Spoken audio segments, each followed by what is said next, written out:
Pilipino, hangad natin ang pagunlad ng bayan. Responsibilidad natin ang bumoto. Bumoto ng tama. Bumoto ng tapat.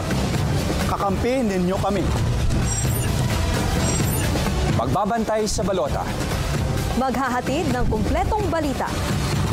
Tamang impormasyon Para sa tamang desisyon.